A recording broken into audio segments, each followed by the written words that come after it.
Hello friends, स्वागत है आपको हमारे channel CTET preparation bye Umesh sir के द्वारा। तो चलिए आज हम लोग क्वेश्चन नंबर 121 से शुरू करेंगे। 120 तक का जो है सवाल हमने बता दिया है, तो अगर आपने नहीं देखे तो मेरे पिछले वाले वीडियो में जाके आप देख सकते हैं। तो चलिए आज का क्वेश्चन है, शिक्षा के लिए सबसे अनुकूल क्या है? जाति, सामाजिक स्तरीकरण, गतिशीलता या सामाजिक वर्ग। कह रहा है शिक्षा के लिए सबसे अनुकूल क्या होना चाहिए? तो शिक्षा के लिए सबसे अनुकूल गतिशील होना चाहिए। शिक्षा के लिए सबसे अनुकूल क्या होना चाहिए? गतिशीलता होना चाहिए। चलिए क्वेश्चन नंबर 122 में देखते हैं कि भारत में शिक्षा का प्राथमिक उद्देश्य क्या होना चाहिए? राष्ट्र हित की सुरक्षा करना, नौकरी के लिए तैयारी करना, हितकर ज्ञान देना या शैक्षिक रूप से दृढ़ बनाना। तो इसका आंसर हो जाएगा आपको राष्ट्रीय हित की सुरक्षा करने के लिए भारत में शिक्षा को प्राथमिक उद्देश्य इसलिए दिया जाना चाहिए क्योंकि राष्ट्रीय हित की सुरक्षा करना है। चलिए अगला क्वेश्चन देखते हैं, क्वेश्चन नंबर 123। बच्चों के लिए सबसे महत्वपूर्ण अनौपचारिक अध्यापक है। बच्चों के लिए सबसे महत्वपूर्ण अनौपचारिक अध्यापक है उसके साथ, उसकी माँ, उसके भाई बहन या उसका पिता। तो इसका आंसर हो जाएगा उसकी माँ। जब भी अनौपचारिक शिक्षा की बात हो, अनौपचारिक अध्यापक की बात हो, तो आप सबसे पहले माँ को जो है प्राथमिकता देंगे, और अगर ऑप्शन में हो तो आप उसकी माँ ही उस आंसर में टिक करेंगे। यदि आप शिक्षा में सुधार लाना चाहते हैं तो कहाँ से शुरू करना पड़ेगा? अगर आप शिक्षा में सुधार लाना चाहते हैं, बहुत ही सिंपल क्वेश्चन है। स्नातक स्तर पर, प्राथमिक स्तर पर, माध्यमिक स्तर पर या इनमें से सभी। तो सबसे पहले अगर आपको शिक्षा में सुधार लाना है तो प्राथमिक स्तर पर जो बालक होते हैं उसको सुधार में लाना होगा, क्योंकि जब से वो जागरूक होंगे, वो शिक्षा के प्रति आकर्षित होंगे, तो वो खुद ब खुद जब आप माध्यमिक में जाएंगे तो खुद उसमें उतना संज्ञान हो जाएंगे कि वो इस शिक्षा सुधार में आपकी भी सहायता करेंगे। चलिए क्वेश्चन नंबर 125 देखते हैं। निरंतर शिक्षा पतन के लिए कौन उत्तरदायी है? आज के युग में निरंतर शिक्षा के पतन के लिए सबसे दोषी कौन है? अराजकता एवं अनुशासनहीनता, राजनीतिक हस्तक्षेप, अध्यापकों में लुप्त होती कर्तव्य निष्ठा या अभावकीय उदासीनता। तो जो है शिक्षा के पतन के लिए जो दोषी है वो जो है अध्यापकों में लुप्त होती कर्तव्य निष्ठा। अध्यापक अपना कर्तव्य निष्ठावान नहीं हो पा रहे हैं, जिसके चलते जो है निरंतर शिक्षा का जो है पतन होते जा रहा है। चलिए क्वेश्चन नंबर 126 है। पूर्व प्राथमिक विद्यालय में शिक्षा का आधार कैसा होना चाहिए? पूर्व प्राथमिक विद्यालय में शिक्षा का आधार कैसी होनी चाहिए?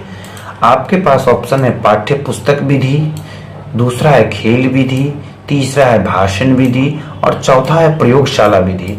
तो पूर्व प्राथमिक विद्यालय में शिक्षा का जो स्तर होगा वो खेल विधि के माध्यम से होता है। ये प्राथमिक की बात नहीं, प्राथमिक से पूर्व जो आजकल प्ले स्कूल खुल रहा है उस पे ज्यादातर जो है अभी चर्चा चल रही है कि शिक्षा का आधार जो है प्राथमिक में खेल विधि के माध्यम से होना चाहिए।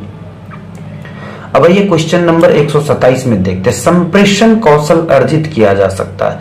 ये क्वेश्चन बहुत ही बार आते हैं कि संप्रेषण कौशल अर्जित किया जा सकता है, ये सत्य है, असत्य है, असंभव है या अव्यवहारिक है? तो ये जो है सत्य है, संप्रेषण कौशल अर्जित किया जाता है। क्या है? संप्रेषण कौशल अर्जित किया जाता है। Question number 128। वह गुण जो शिक्षण में परम आवश्यक, वह गुण जो शिक्षण में परम आवश्यक है। पहला है प्रभुत्ववादी अभिवृत्ति, दूसरा है अनुकूलन, धैर्य एवं सतर्कता, तीसरा है सांस्कृतिक प्रवृत्ति, चौथा है निर्भरता एवं निर्णयात्मकता और योग्यताएं। तो इसका आंसर हो जाएगा अनुकूलन, धैर्य एवं सतर्कता। आइए क्वेश्चन नंबर 129 में देखते हैं। विद्यालय में संपन्न होने वाली मानवीय अंतर प्रक्रियाएं कही जाती है? क्या है? विद्यालय में संपन्न होने वाली मानवीय अंतर प्रक्रियाएं कही जाती है? सामाजिक पदानुक्रमिता, सामाजिक दशा, सामाजिक गतिशीलता या सामाजिक तंत्र। तो इसका आंसर हो जाएगा सामाजिक तंत्र।